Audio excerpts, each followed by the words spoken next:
CS and CMA. Friends, I am very excited to begin the second lecture on a series of 10 questions of true false on your first paper of CA Foundation, that is Principles and Practices of Accounting. Hope पिछला जो lecture था वो आपने enjoy करा होगा और आपके कुछ कंसेप्ट्स और बेहतर हो गए होंगे, जहाँ पे आपको ड्रॉबैक लग रहा होगा वो शायद और बेहतर हो गए होंगे। मेरी कोशिश हर लेक्चर में ये रहेगी कि जो भी आपकी क्वेरीज हैं, जो प्रॉब्लम्स हैं, वो आपके सॉल्व करते हो और आपके कंसेप्ट को और बेहतर तरीके से मैं क्लैरिफाई करते हो। तो लास्ट हमारा टॉपिक था अकाउंटिंग प्रिंसिपल्स। इस लेक्चर का टॉपिक हमारा है जर्नलाइजिंग, पोस्टिंग एंड बैलेंसिंग। तो फ्रेंड्स, क्या हम लोग बिगिन कर सकते हैं? होप आज का सेशन भी आप लोग उतना ही एंजॉय करेंगे और थोड़ा और बेहतर तरीके से आज का सेशन हम लोगों ने प्लान आउट करा है। So let's begin the session.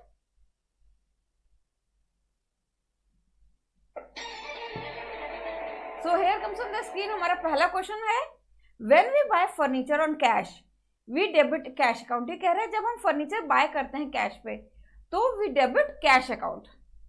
So friends, आपके पास 30 सेकेंड्स हैं इस क्वेश्चन को आंसर करने के लिए।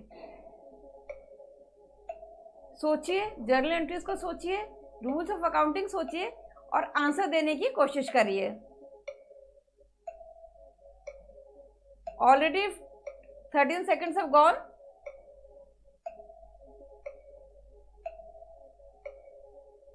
Only 10 seconds left.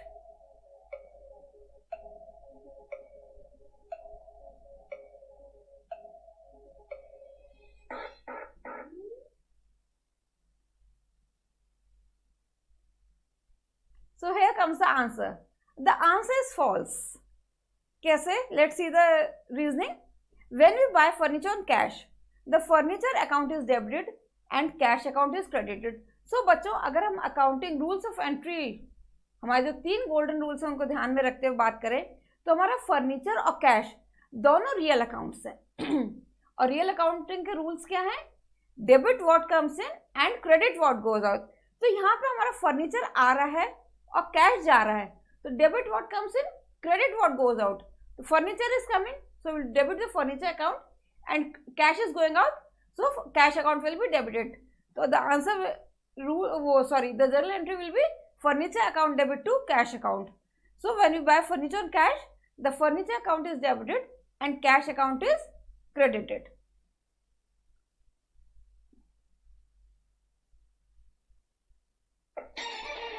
So here comes the next question.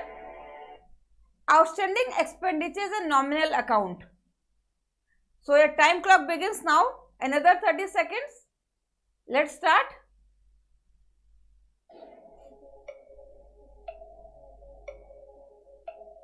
Remember, there are 3 types of accounts: real, personal, nominal.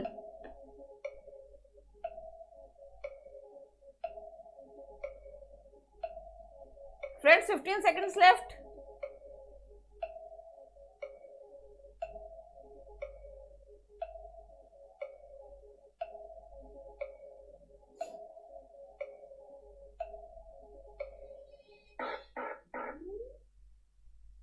So let's see the answer. The answer is false. कैसे और क्यों? Here the outstanding expenditure is a personal account of representative nature because it represents a liability due to some person. This is a personal account of representative nature. इसका क्या मतलब हुआ? मैंने अभी आपसे बोला था कि there are 3 types of accounts: real, personal, nominal. जब भी हमारे नॉमिनल एक्सपेंसेस आउटस्टैंडिंग होते हैं या प्रीपेड होता है, यानी कि हमारे को देना बाकी है या लेना बाकी है या हम एडवांस में ले चुके हैं या दे चुके हैं, तो वो रिप्रेजेंटेटिव पर्सनल अकाउंट्स बन जाते हैं, पर्सनल रिप्रेजेंटेटिव अकाउंट्स। तो they become personal account of representative nature. So outstanding expenditure is not a nominal account. Remember, it is a personal account of representative nature, that is representative personal account. So I hope ये concept आपको clear हुआ होगा. Generally हम बात करते हैं real, personal, nominal, but जहां भी हमारे एक्सपेंसेस आउटस्टैंडिंग या प्रीपेड होते हैं then they become personal accounts of representative nature. So let's move to the third question.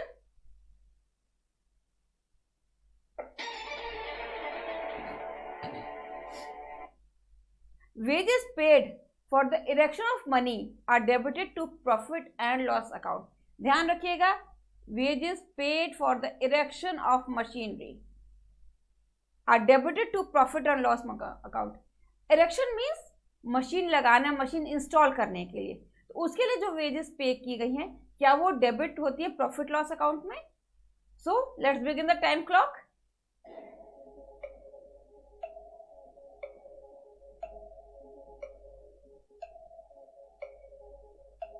ध्यान से, बहुत शांत मन से आंसर सोचिएगा friends. Only 15 seconds left.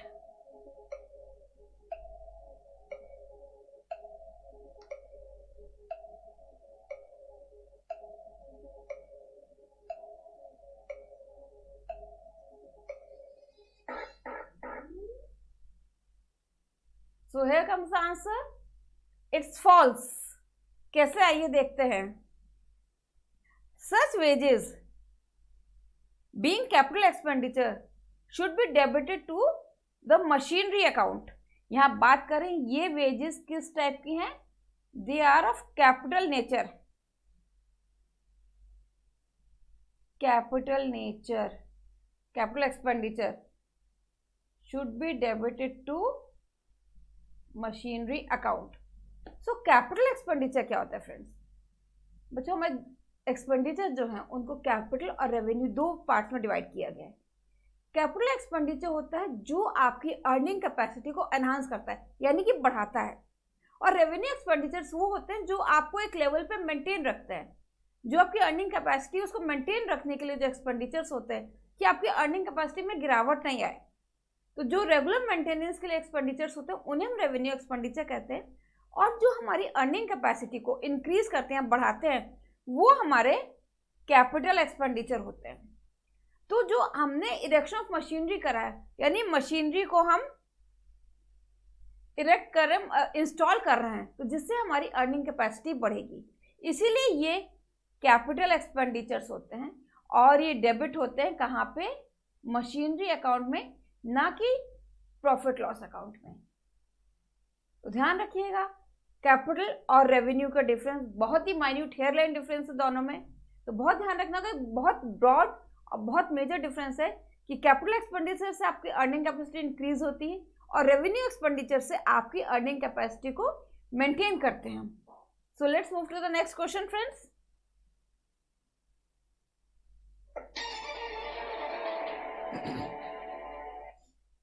The allowance made for prompt payment is called trade discount. यानी कि जो हमने समय से पेमेंट करा है उसको हम क्या कहते हैं? Trade discount. So let's say आपका क्या आंसर आता है?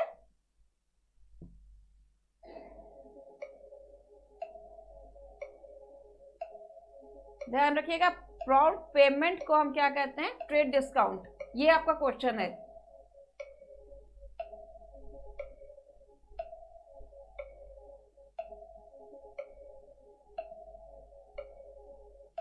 Only 10 seconds left.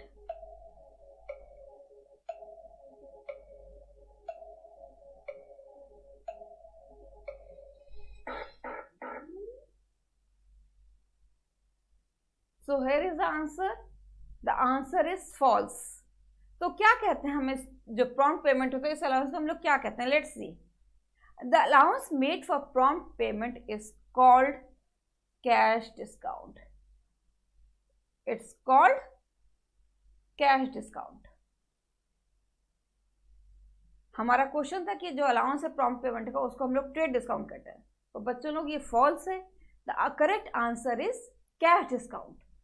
तो रिमेंबर, दो चीजें होती है, trade discount and cash discount. Trade discount हमें मिलता है जब हम परचेज करते हैं, उसी समय जो डिस्काउंट दिया जाता है परचेजेस के समय, दैट इज ट्रेड डिस्काउंट. और जो हम पेमेंट के समय प्रॉम्प्ट पेमेंट, टाइमली पेमेंट करते हैं, तब जो डिस्काउंट दिया जाता है that is called your cash discount. Trade discount आपका बुक्स में शो नहीं होता है, बट आपका जो कैश डिस्काउंट है this is shown in the books. So the correct answer is cash discount. Moving on to the next question friends.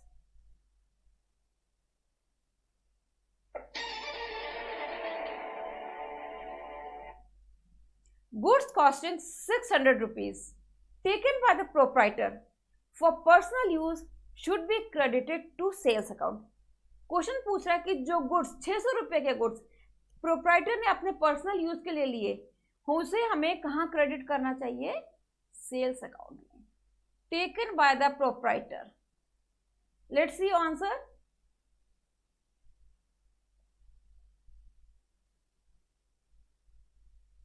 The answer is false. कैसे? Goods costing ₹600 taken by the proprietor for personal use should be credited to purchases account। तो बच्चे लोग ध्यान रखिएगा, goods proprietor के द्वारा जब लिया जाते हैं, जो भी आपके गुड्स हैं वो जब प्रोप्राइटर अपने पर्सनल यूज के लिए लेता है तो उनको हम सेल्स अकाउंट में क्रेडिट नहीं करते हैं, क्योंकि ये सेल्स नहीं है, ये प्रोप्राइटर ने अपने पर्सनल यूज के लिए लिए हैं। तो इस केस में हम परचेजेस को क्रेडिट करते हैं। तो the correct answer is should be credited to purchase account and not to sales account. I hope आप लोग एंजॉय कर रहे होंगे। 30 सेकेंड का टाइम सोचने के लिए मोर देन इनफ है। अगर आपकी प्रैक्टिस अच्छी है तो friends be fast, be quick और माइंड को अलर्ट रखिए और क्विक आंसर करिए। Let's move.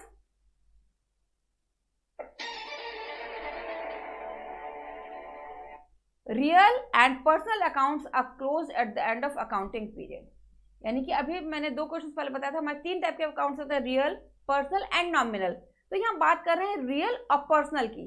Real and personal accounts are close at the end of the accounting period, यानी रियल और पर्सनल अकाउंट्स, इनको कह रहे हैं close at the end of the accounting period. ध्यान से आंसर करिएगा, ध्यान से सोचिएगा।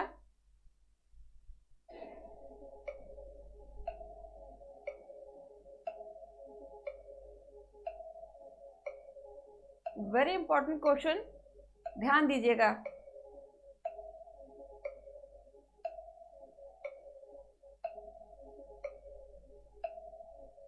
Only 10 seconds left.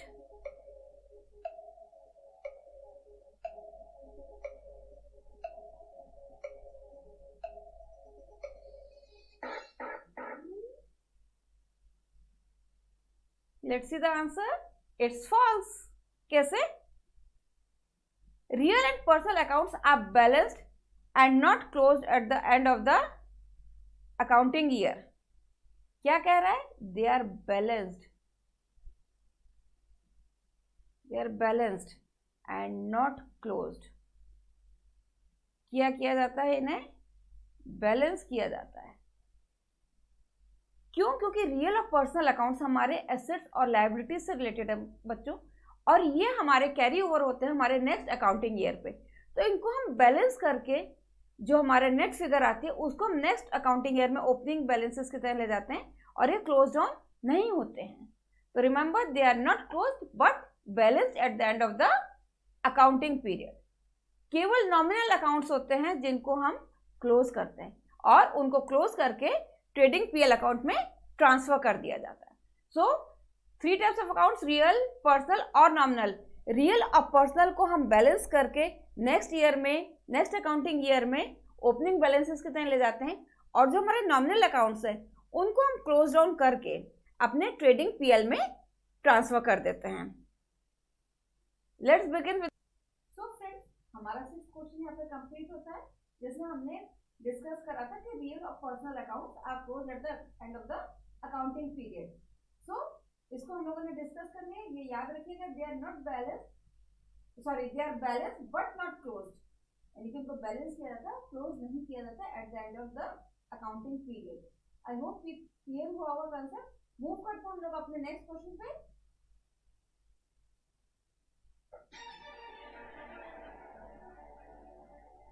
Question number 7, ये क्या कहता है? The return of goods, the return of goods to a supplier should be credited to return inward account। यानी कि जो हमने गुड्स अपने सप्लायर को वापस करने, उनको हम कहाँ क्रेडिट करते हैं? रिटर्न इनवर्ड अकाउंट में। So the time starts now.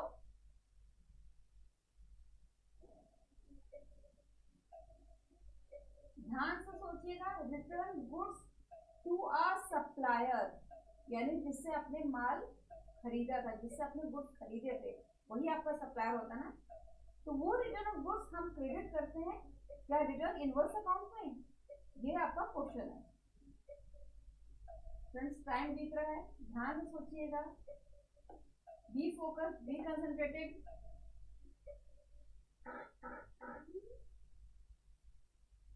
Here comes the answer. Answer is false. कैसे?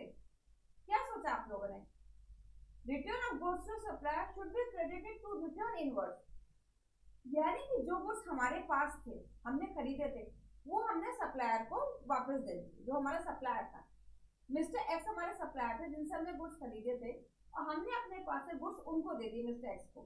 तो क्या ये रिटर्न इनवर्ड है कि रिटर्न आउटवर्ड है? आपको क्या समझ आता है? हमारा आंसर फॉल्स है यहाँ पे। तो क्या ये रिटर्न इनवर्ड था कि रिटर्न आउटवर्ड था? आपको कैसे समझ आ रहा है? मिस्टर एक्स सप्लायर थे जिनसे हमने गुड्स खरीदे थे, और वो गुड्स हमने वापस कर दिया मिस्टर एक्स को। तो क्या होगा? जब हमने बाहर भेजे तो that will be return outward, ना कि return inward. The return of goods should to a supplier should be credited to return outward. क्यों? क्योंकि आपने बाहर भेजा वापस, ना कि अंदर आपके पास वापस नहीं, बाहर आपने वापस भेजा। तो that is return outward account, ना कि रिटर्न इनवर्ड। ठीक है, समझ आया? Let's move.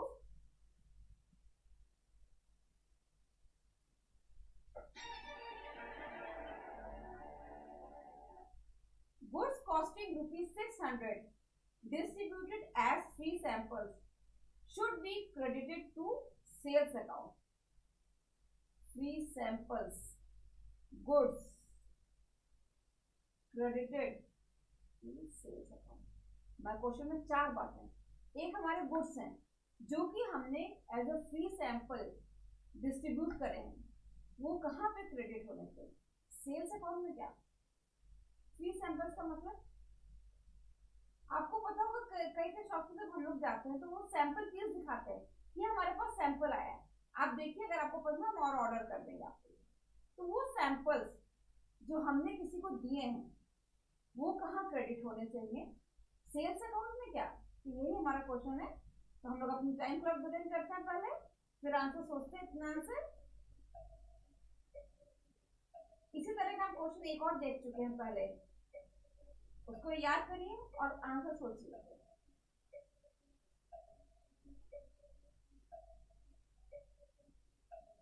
टिक टिक के साथ समय बीत रहा है, फोकस करिए।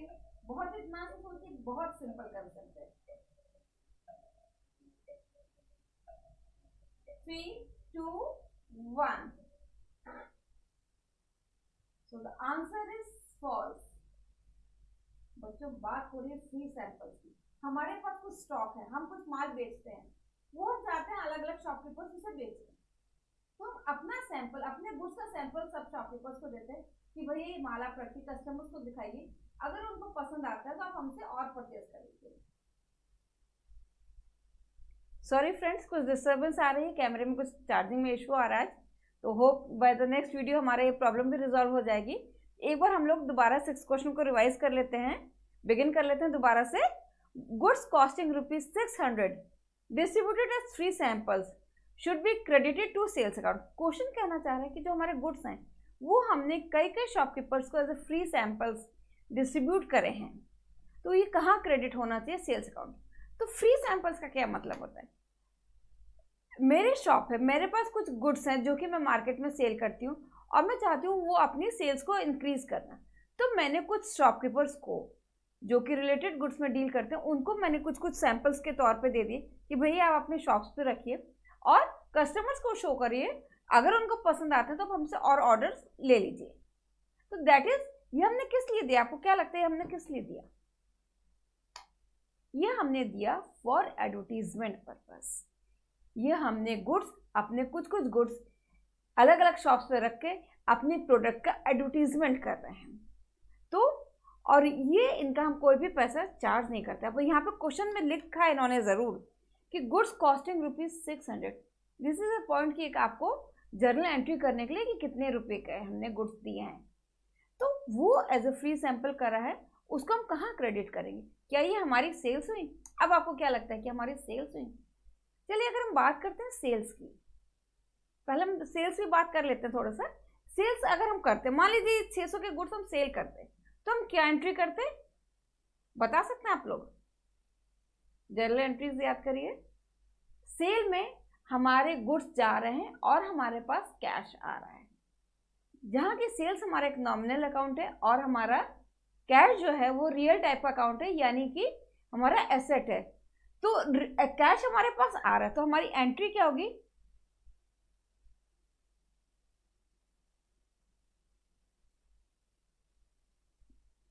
Cash account debit 600 to sales account 600। तो ये हमारी एक नॉर्मल एंट्री है जबकि हम गुड्स सेल कर रहे हैं। और इस केस में हमारी क्या एंट्री होगी? लेट्स सी, इस केस में हमारी एंट्री होगी, हमने अभी बात करी कि फ्री सैंपल्स एडवर्टीजमेंट के लिए होते हैं, तो हमारा एडवर्टीजमेंट अकाउंट डेबिट होगा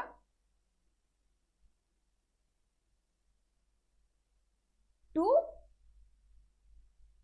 purchases account.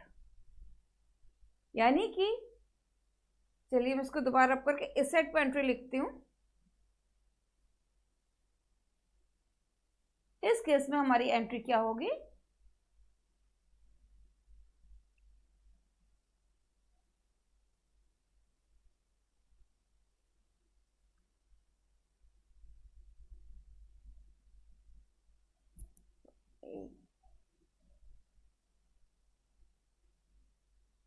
Advertisement account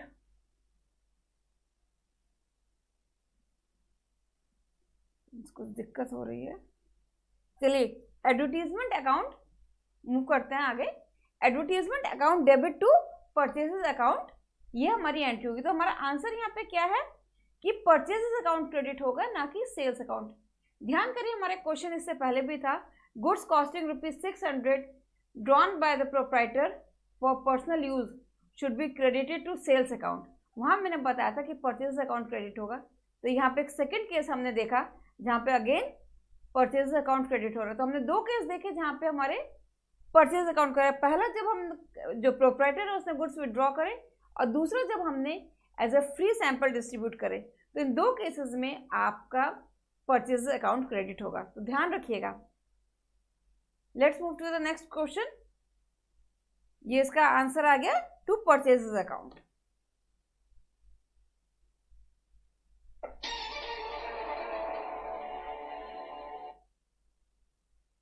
ledger folio column, जिसको हम लोग कॉमनली LF बोलते हैं, in the journal is filled at the time of journalizing. कह रहे हैं लेजर फोलियो कॉलम जो आपका लेजर में होता है वो फिल करते हैं eight the time of journalising. Laser folio column in the journal is filled at the time of journalising. Journal में जो हमारा लेजर फोलियो कॉलम होता है वो हम जर्नलाइजिंग के समय ही फिल करते हैं। ये हमारा क्वेश्चन है। Let's start the clock.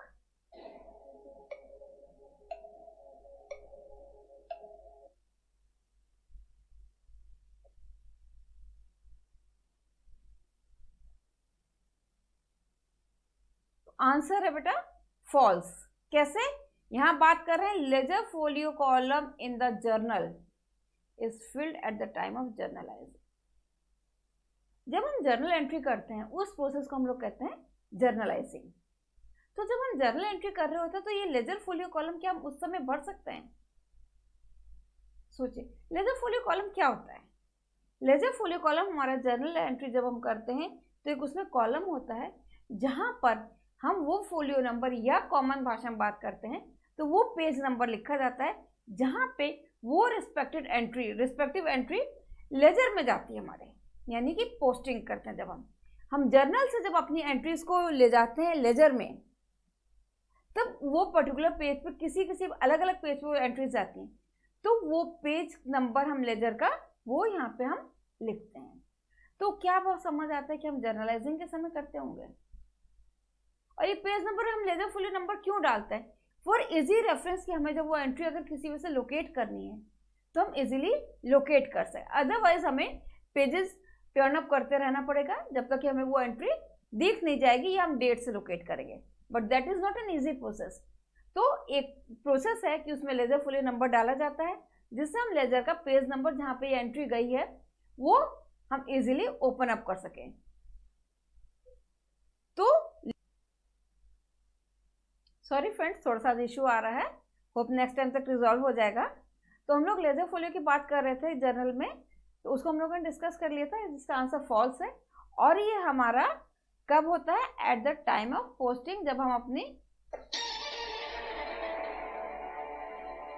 हमारा नेक्स्ट क्वेश्चन है, a withdrawal of cash from business by the proprietor should be credited to drawing account. क्या कह रहा है? जो हमने कैश निकाला बिजनेस से प्रोप्राइटर ने, वो कहाँ क्रेडिट होना चाहिए? ड्रॉइंग अकाउंट में। क्या आपको लगता है?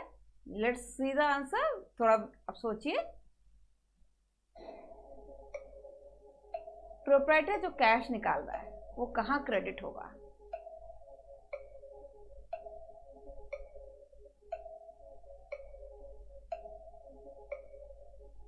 Fifteen seconds left friends.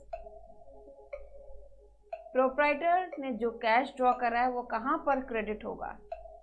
क्या वो क्रेडिट होगा हमारे ड्रॉइंग्स अकाउंट में? होप आंसर याद समझ आ गया होगा। So the answer is false. पैसा प्रोप्राइटर ने बिजनेस से निकाला अपने पर्सनल यूज के लिए, वो कहां पे क्रेडिट होगा? आंसर हमारा कह रहा है फॉल्स। तो कहां क्रेडिट होगा? आंसर हमारी जो जर्नल एंट्री होगी वो होगी drawings account debit to cash, यानी कि हमने पैसा निकाला है बिजनेस से। तो रियल अकाउंट, कैश हमारा एक रियल अकाउंट है जो कहता है debit what comes in and credit what goes out. तो हमारा कैश तो यहाँ जा रहा है ना, तो कैश क्रेडिट होगा। तो हमारा ड्रॉइंग अकाउंट क्रेडिट नहीं होगा, हमारा कैश अकाउंट क्रेडिट होगा और ड्रॉइंग अकाउंट हमारा डेबिट होगा।